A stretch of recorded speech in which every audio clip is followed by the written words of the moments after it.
Le Fix Dramione apresenta Vicky Weasley. Aleluia. Paper Maché. Capítulo 7. Na última vez que pisara no asfalto de Oxford Street, ela estava deserta e a noite estava fria e seca. Harry Potter tinha acabado de derrotar o Lorde das Trevas. As pessoas ainda tinham medo de sair de suas casas à noite. Não o fariam até que todos os comensais da morte fossem capturados. Draco não se escondera, nem mesmo tentara. Sabia que, mais cedo ou mais tarde, acabaria atrás das grades de Azkaban.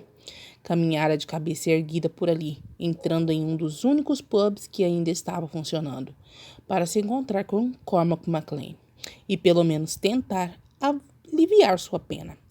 Entre um gole de alguma bebida trouxa e outro, descobriu qual seria o preço que teria que pagar pela mudança da causa mortis de Houston e Weasley. Quase 4 anos depois, a única coisa que permanecia igual era o frio. A noite não estava seca. Havia neve para todos os lados. E a rua definitivamente não estava vazia. Pessoas se acotovelavam entre sacolas e enfeites para poder conseguir o último par de meias da loja e presentear seu amigo secreto de Natal. Talvez não estivesse mais habituado com pessoas em grande quantidade, mas Londres lhe parecia a visão do inferno e, sinceramente, se sentia falta do silêncio da prisão. Era porque a liberdade não lhe cabia mais. Liberdade? Se ainda estava em pé depois da quantidade de poções que Marris o fizera beber antes de sair da prisão, era por puro milagre. Ganhara alguns galeões para poder se hospedar em algum lugar, já que não tinha família, e mais uns ciclos extras para dar um presente para alguém caso quisesse. Estava sendo rastreado, não tinha poderes mágicos, varinha ou dinheiro, e, como se isso não bastasse, estava no meio de trouxas desesperados pela maior festa capitalista do mundo, que honestamente nada tinha a ver com Jesus ou qualquer outro cara. Não sabia se podia chamar isso de liberdade. Outra coisa não tinha mudado em 4 anos. O nome do pub. Tweedins. Entrou. O movimento da porta balançou um sininho e as poucas pessoas que estavam lá dentro viraram a cabeça para observá-lo. Homens todos com cigarros entre os lábios e expressões mal encaradas. Colocou ambas as mãos nos bolsos do casaco, sentindo as moedas com os dedos enluvados. Ciclos nada valeriam naquele pub e ele bem sabia disso. Foi até o balcão, sentando-se em um dos bancos livres. Um homem que fingia limpar um copo com um pano sujo e úmido se aproximou. Tinha rugas na testa, pouco cabelo, uma barriga saliente e, provavelmente, 3 filhos que o esperavam para a ceia de Natal. O que vai querer, senhor? O homem perguntou. Draco pensou nas moedas bruxas que tinha no bolso. O que será que bebera da outra vez? Qualquer coisa que esquente, respondeu após alguns segundos, tirando as luvas e colocando-as sobre o balcão. Deu um sorriso pequeno. O homem sorriu de volta, interpretando esse gesto como algo comum de um ser humano que reconhece outro numa noite de Natal. Foi até uma das prateleiras com inúmeras garrafas e serviu um líquido transparente em um copo pequeno, enchendo-o até a metade. O sininho balançou novamente antes que Draco sorvesse do primeiro gole da bebida. O homem de cabelos castanhos claros usava um jaleco branco por baixo do sobretudo de veludo marrom. Direcionou-se ao balcão, sentando-se no banco ao lado de Draco. Os olhos se encontraram por alguns instantes. Malfoy, você não para de me surpreender, ele disse, com um sorrisinho leve no canto dos lábios. Draco deixou um risinho sair pelo nariz e, finalmente, levou a bebida à boca. Um gosto forte de bebida alcoólica dançou por sua língua, queimando sua garganta ao atravessá-la. Você também não, McLean. Você também não. McLean riu, pedindo ao balconista um Black Label duplo. Fosse isso o que fosse. Vodka pura? Perguntou, observando o que Draco tinha no copo. Ele mexeu os ombros num gesto indiferente. Se você diz, falou, bebendo mais um gole pequeno. Sentia as pontas dos dedos esquentarem conforme o álcool começava a correr por suas veias. Como um maníaco, como você está fora da cadeia. Draco gostava de poucas pessoas na vida. McLean era uma delas. Simples e direto. Nunca o enrolar em uma conversa sem fim para garantir seus interesses ou conseguir suas respostas. Se um dia abrisse uma empresa, com certeza o chamaria para ser sócio.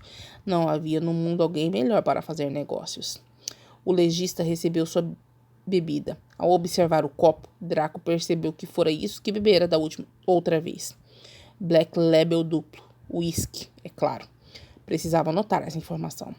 McLean girou as pedrinhas de gelo dentro do copo enquanto esperava a resposta do loiro. Pelo mesmo motivo que um maníaco como você não está dentro dela. Ainda visita Lovegood na ala dos lunáticos? Veja bem, o médico respondeu, tocando o canino com a ponta da língua. Deu um gole em seu uísque. Uma credencial pode abrir muitas portas. Você é doente. Draco riu, bebendo mais um pouco da vodka. Era forte demais para beber devagar e, ao mesmo tempo, boa demais para beber em um único gole.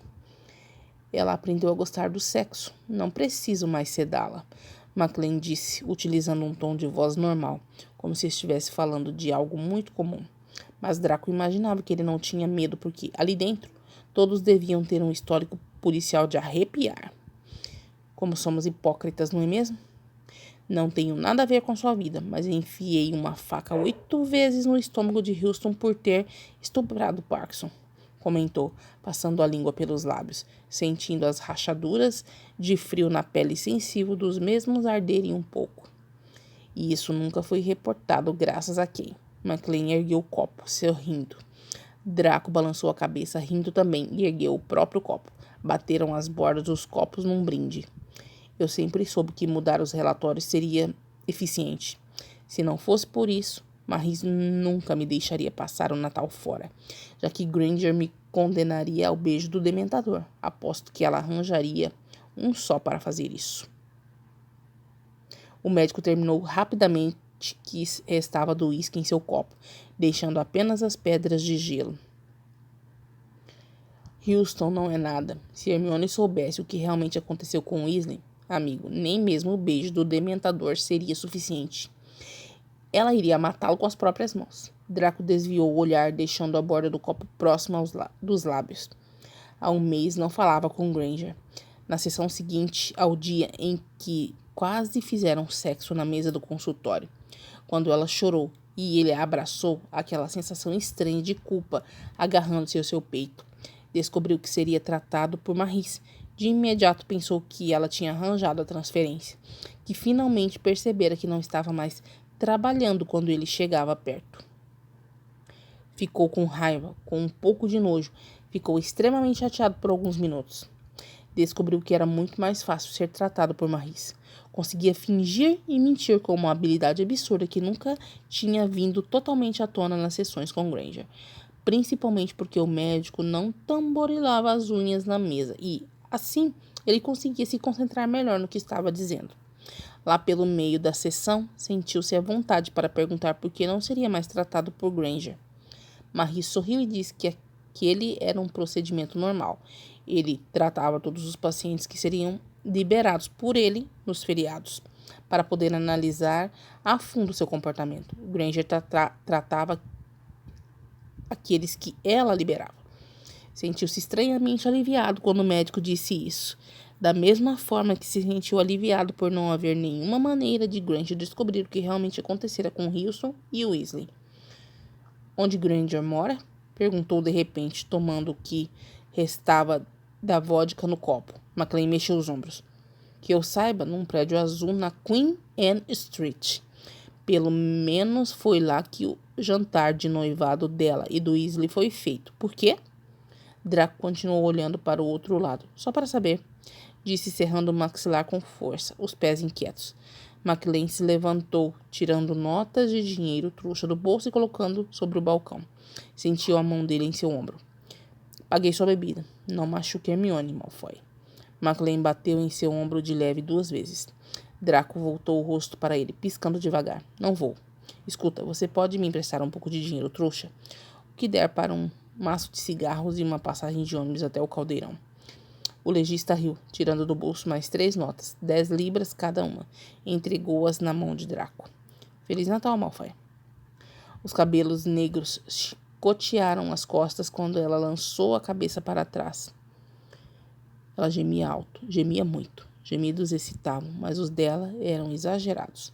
Não conseguia sentir prazer com eles. Não conseguia sentir nada além de nojo dela e de si mesmo. Afundou os dedos em seu quadril e fechou os olhos. Fechando os olhos ficava mais fácil. Ele podia viajar para uma outra cama, onde afundaria o rosto em cabelos perfumados, enquanto sussurraria palavras de amor e desejo.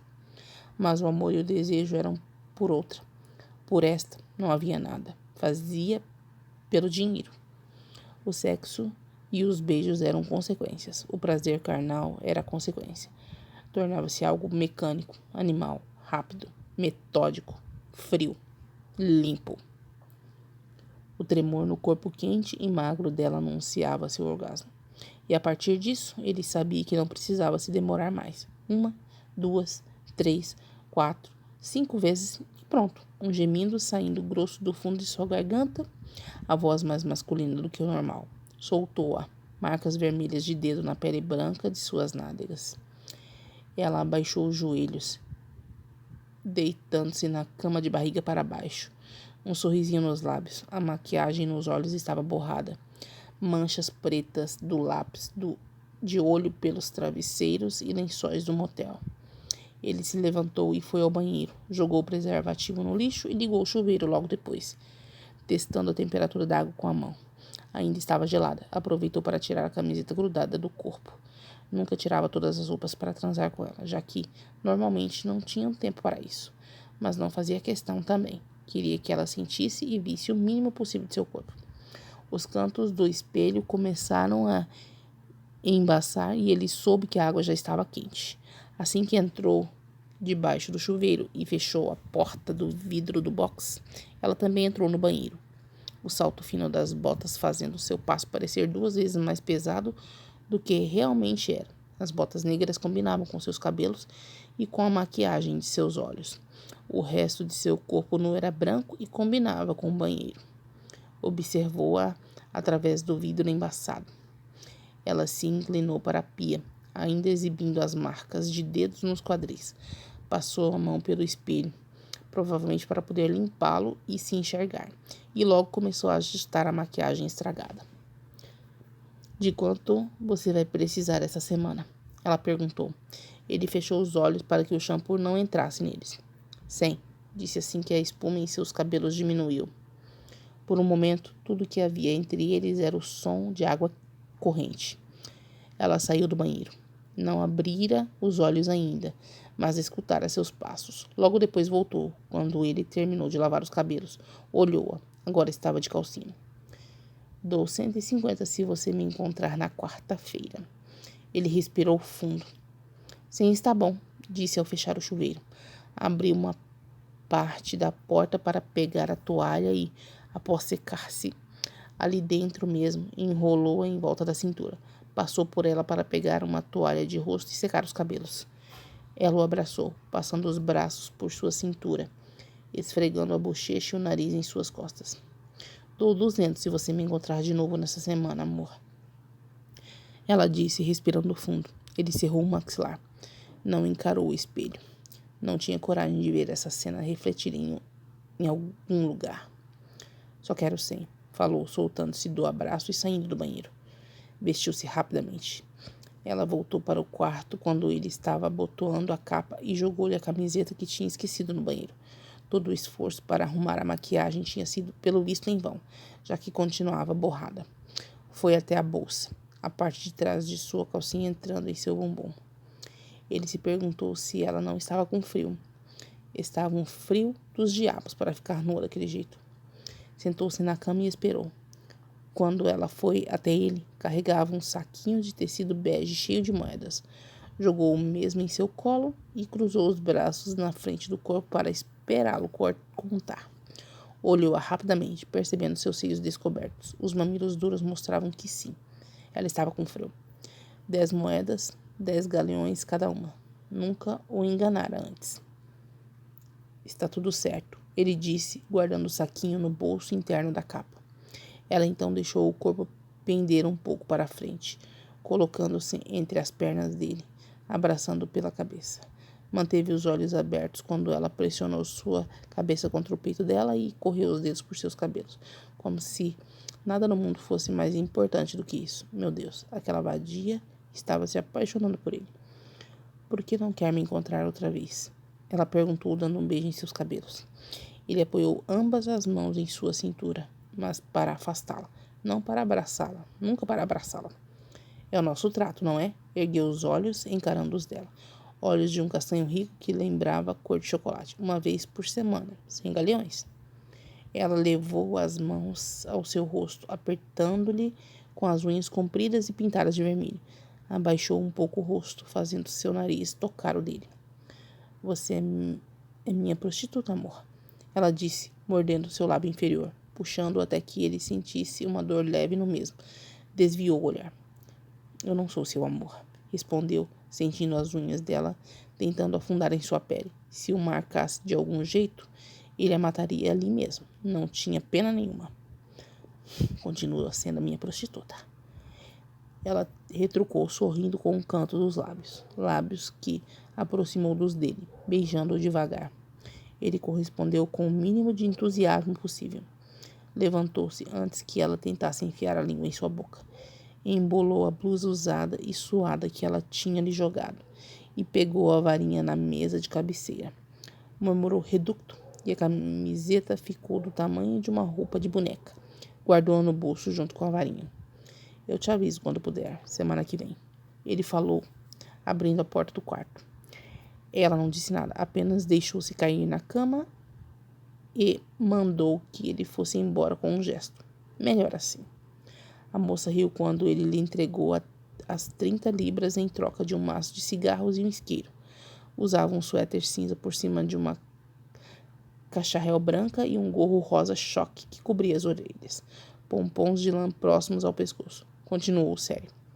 As bochechas dela ficaram cor do gorro quando ela percebeu que ele não tinha achado engraçado. Olhou para baixo, juntando duas das notas de 10 e entregando-as de volta. Draco ergueu as sobrancelhas. Não precisa disso? Perguntou, mostrando as duas notas. A moça sorriu sem graça e fez que não com a cabeça. Ele piscou algumas vezes, confuso. Balançou os ombros, guardando as notas no bolso.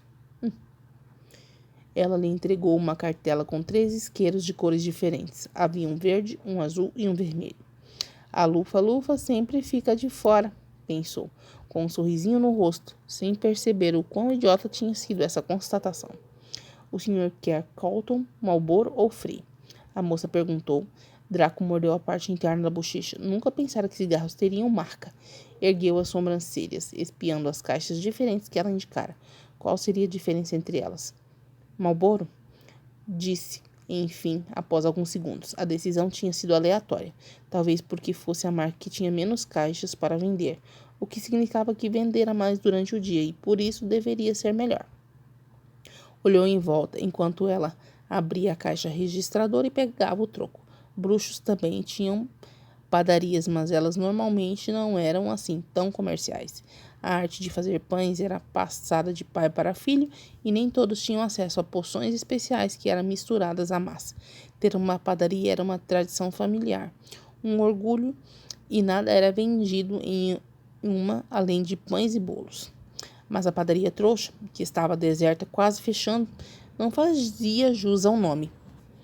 Draco não conseguia encontrar um único pão que não parecesse ser artesanal. Todos estavam cortados em fatias iguais, embalados em plásticos coloridos, exibindo preços diferenciados, marcados em etiquetas. Nos balcões vazios não havia nenhuma cesta cheia de pães, nem mesmo farelo. Naquela padaria, além dos pães embalados, havia apenas pacotes cilíndricos de bolachas doces, sacos de salgadinhos, garrafas cheias de um líquido escuro em cujo rótulo vermelho se lia Coca-Cola.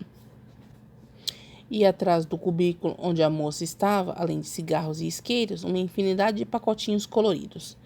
Push Pops, Skittles, Pixie Sticks, Bebê Bets, Snickers, Red Hazel's, Mentos, Almond Joy e mais uma série de, ele imaginava, doces. Coisas que uma boa casa de pães bruxa nunca venderia.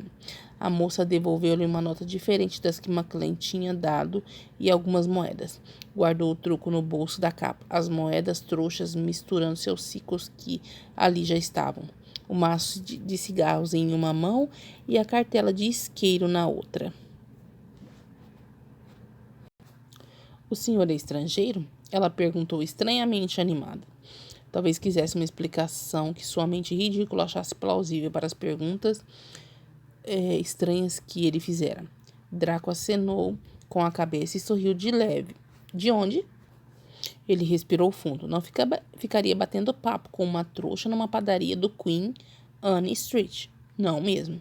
Alemanha, disse rapidamente. Foi o primeiro país que veio à sua mente. Boa noite. Saiu antes que ele respondesse e lhe desejasse um Feliz Natal. Andou poucos metros antes de entrar na padaria. Já tinha avistado o prédio de Granger. O único prédio azul da rua. Tinha poucos andares. Dava para contar 5 janelas para cima e todos os apartamentos estavam com a luz acesa. O portão que o cercava, cujas barras o lembravam de Azkaban, era de ferro coberto por tinta preta com lanças prateadas na ponta. Observou a calçada. Estava úmida e tinha poucos espaços livres de neve. Desenrolou o cachecol negro do pescoço, dobrando-o e deixando-o no chão para que pudesse se sentar sobre ele, as costas contra as barras do portão. Mais cedo ou mais tarde, Granger sairia para passar o Natal com alguém e o encontraria ali. Enfiou as mãos no bolso da calça, buscando as recentes aquisições. Com um pouco de dificuldade, conseguiu abrir um maço de cigarros e tirar um de dentro. O isqueiro foi mais fácil. Pegou o verde. Velhos hábitos não mudam. Acendeu o cigarro e puxou a fumaça com os lábios. Era mais forte do que a produzida pelos cigarros que ele mesmo confeccionava em Azkaban, com um gesto específico, mas era perfeito. Fechou os olhos, sentindo a fumaça contra a língua por alguns segundos, antes de puxá-la para o pulmão. Estava privado dos cigarros exatamente o mesmo tempo que estava privado de Granger. Um vício levava ao outro, sempre. Draco soltou a fumaça em forma de anéis. Esticou as pernas, um sorriso leve aparecendo em seu rosto quando o círculo cinzento se dissolveu no ar frio. Ainda tinha 19 cigarros no maço para fumar enquanto esperava por ela. Hermione prendeu o celular entre o ombro e a cabeça para poder segurá-lo. As mãos estavam ocupadas por tentar, ao mesmo tempo, segurar sacolas de presentes e trancar a porta do apartamento. Não, mamãe. Vou ao cemitério só no ano novo. Tenho andado muito ocupada, juro. E amanhã aquilo vai estar um caos. Viver entre trouxas e bruxos era muito complicado. Precisava de papéis sulfite na casa, mas também de pergaminhos, de penas, tinteiros e canetas esferográficas. Mas, acima de tudo, o que mais complicava sua vida era ter maneiras para se comunicar com ambos os lados. Seus pais, por mais que os ensinasse pelo menos 5 vezes por ano, não sabiam usar a lareira para falar com ela. Comprou um celular, assim era mais fácil. Vou tentar visitar vocês quando as festas acabarem, mamãe. Eu sei, merda! Exclamou de repente ao deixar cair no chão uma das sacolas quando conseguiu girar a chave. Sua mãe reclamou do palavrão do outro lado, porque ela simplesmente não ligava mais tarde. Tinha combinado de ir para a casa de Harry às 8 da noite. Já eram 9h30 e nem tinha saído de casa. Desculpe, é que as sacolas caíram, falou, abaixando-se para pegá-las. Estou um pouco afobada aqui. Poderia simplesmente aparatar para o lado de fora se permitissem a aparatação naquele prédio maldito. Mas depois da guerra, o ministério estava com tanto medo de uma possível revolta de comensais que obrigou todas as moradias bruxas a proibirem a aparatação dentro e em volta das mesmas. A revolta de comensais nunca veio, mas a lei permaneceu. Portanto, nada de aparatar diretamente para a casa de Harry. Seria tão mais fácil. Estou comendo direito, mamãe. Hermione largou a chave de casa dentro de uma das sacolas. A bolsa estava muito complicada no momento. Trocou o celular de orelha, sentindo uma dor leve no pescoço quando o dobrou para o outro lado. Alcançou a varinha no bolso do sobretudo, batendo com a ponta da mesma 2 vezes na porta do elevador, murmurando o feitiço para que ele subisse. Não, foi só um feitiço que eu fiz. Estou entrando no elevador. O celular não vai mais pegar. Amo você e o papai, ok? Feliz Natal também, mamãe. Beijos. Hermione desligou, girando o pescoço. Conseguiu segurar todas as sacolas em uma única mão para alcançar a bolsa pendurada no ombro e guardar o celular. Foi o tempo para que o elevador chegasse. Olhou-se no espelho. Tinha prendido os cabelos em um coque simplesmente porque não tivera tempo de arrumá-los. O sobretudo era bege, de tecido grosso, fechado por uma faixa em volta da cintura. Não deixava o vestido de baixo à vista, apenas as botas pretas de couro fosco e o salto fino, que iam até um pouco antes dos joelhos. Arrumou os brincos. Eram grandes, prateados e brilhantes. Tinham sido presentes de Cormac. Ele enviara pelo correio logo de manhã. Estava acostumada a receber presentes dele e sempre retribuía.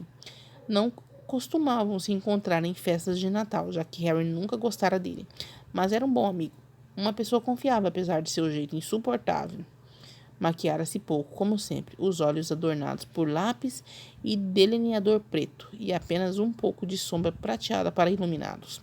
O gloss deixava os lábios brilhantes, mas era transparente. Toda vez que saíam para algum lugar e ela passava isto, Rony vinha com um guardanapo para limpar seus lábios. Assim fica ruim de te beijar, ele dizia rindo. Ela passava novamente algum tempo depois. Ele reclamava, mas a beijava mesmo assim, ficando com os lábios melados quando terminavam. E era ela quem pegava o guardanapo para limpá-los. Térreo. A porta abriu. Saiu do elevador, caminhando até a portaria. Apoiou as sacolas no chão, abaixando-se para pegar a chave que jogara dentro de uma delas. Quando encontrou, guardou-a na bolsa, aproveitando para pegar o par de luvas de lã preta e colocar. Sabia que seu prédio era velho e mal cuidado pelo lado de fora, mas o hall de entrada era formidável. Os elfos domésticos faziam um trabalho impecável por ali. O tapete vermelho e verde tinha a cara do bom velhinho, que acenava e ria, mas reclamava quando alguém pisava nele. Gilly era o elfo que cuidava da portaria. Usava um gorro e um casaco vermelho e logo apareceu correndo para ajudá-la. Hermione sorriu para ele. Feliz Natal, Gilly, disse, pegando uma das sacolas da mão dele. Tirou de dentro dela um presentinho pequeno, embrulhado em verde. Deixou em cima da mesa da portaria. Não são roupas, querido, só uma lembrancinha para você. Gilly fez uma enorme referência, o nariz pontudo quase atingindo o chão. Muito obrigado, senhorita, muito obrigado. Gilly vai dar um para a senhorita também. Vai sim. Para que árvores esses presentes vão, senhorita? Casa dos Potter, Gilly. Hermione respondeu carinhosamente. Elfos com sua magia diferenciada podiam aparatar e desaparatar livremente. Isso facilitava muito na maioria das vezes. Gilly sorriu reverenciando-a mais uma vez. Hermione sabia que ele se sentia extasiado em ir até a casa de Harry Potter para colocar os presentes sobre a árvore. Fez um carinho rápido na cabeça dele. Com um estalar de dedos, Gilly sumiu com todas as sacolas. Hermione ajustou a bolsa no ombro, saindo do prédio. Teria que andar até a esquina, perto da padaria, para poder aparatar com segurança. Assim que abriu a porta, um vento gelado cortou a pele de seu rosto e sua nuca descoberta. Segurou as lapelas do sobretudo, deixando-o mais próximo do corpo. A pele toda arrepiou. Havia neve nas calçadas. Sentiu os saltos das botas afundarem na mesma, dificultando seus passos. Ainda bem que não precisava caminhar muito. Passou pelos portões. A rua estava vazia, úmida e cheirava fumaça de cigarro. Fechou os olhos rapidamente. Aquele cheiro a levava diretamente de volta para Azkaban, para Malfoy. Deus, fazia quase um mês que não falava com ele. Tinha usado esse tempo para pôr as coisas no lugar, para compreender tudo o que estava dando de errado, para analisá-lo profissionalmente e pessoalmente. Foi utilizando o seu lado racional, o que realmente funcionava bem em sua mente, que ela percebeu que era tudo mais simples do que parecia ser. Pesquisou tudo o que pôde sobre Leon Hilton nos arquivos do Profeta, os quais Gina tinha lhe dado acesso. Ele era muito parecido com Rony, puro sangue, mas de família pobre. Tivera alguns desvios de comportamento durante a juventude em Hogwarts, pequenos furtos como penas e livros da biblioteca. Isso tudo passava quase despercebido por todos. Era inteligente e por isso mesmo conseguiu passar nos testes práticos para se tornar um Auror. Foi quando conheceu Harry. Falhou na primeira parte do teste escrito. Harry, com pena, pediu que Gina o ajudasse a treinar suas dissertações. Foi quando ele se apaixonou por ela. Liam tinha sido de grande ajuda durante os tempos da guerra.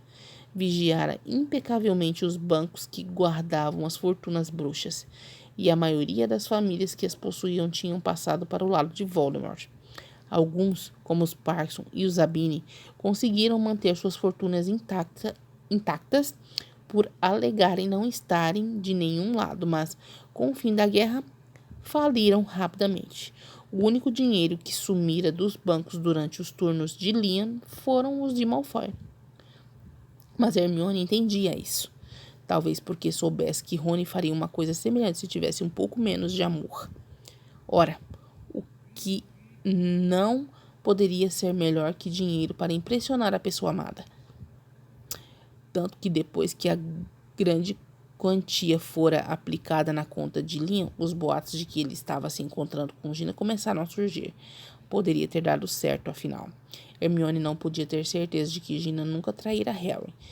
Ela dizia que era tudo mentira, mas os relatos eram inquestionáveis.